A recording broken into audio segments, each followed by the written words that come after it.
a non-profit organization committed to the promotion of democratic governance, human rights, accountability, and youth participation, YIAGA Africa, has introduced a new system to check electoral fraud in the 2019 election. Now, this new system is able to detect irregularities in the election and give verified statistics. YIAGA Africa plans to deploy this new system to monitor the 2019 election and to assign observers in all local government areas of Nigeria to ensure a free and fair polls.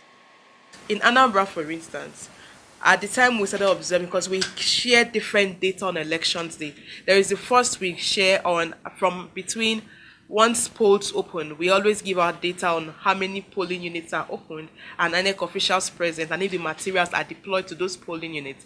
Now in Anambra, we had observed that as late as 9 a.m., it was barely 27% that had opened, polling units that had opened. And immediately we started getting that data, we started reaching out to the commission. We have polling units yet to open, and it is past opening of poll time. And with that, the commission provided they had to give information. Okay, this is what was happening. We're having problems with logistics and all of that. So that for us is because if through our report action is taken, then it means that it's a success story because we're able to tell what was happening. YIAGA Africa will be engaged in the 2019 election and will be deploying this methodology. The methodology will allow us to have observers in every of the 74 local governments in Nigeria.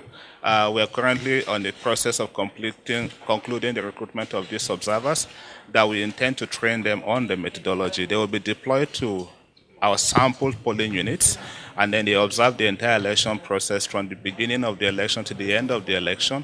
And then at the end, they send in information to us in their purest form.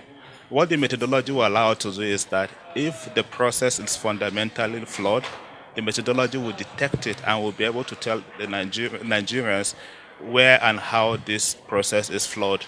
And then if the process leading to the outcome is good, then YIAGA Africa will be able to verify the outcome of the election. I thought that the president would have respected the oath that he swore to protect and defend the Constitution and its fidelity, but to suspend the CJN is completely unacceptable.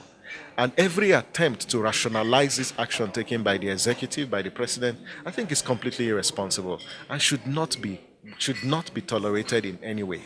And I urge all men and women of reason to rise up and call on the president to reverse this suspension within 7 days. Because you look at how can the president suspend the head of another arm of government on the basis of what?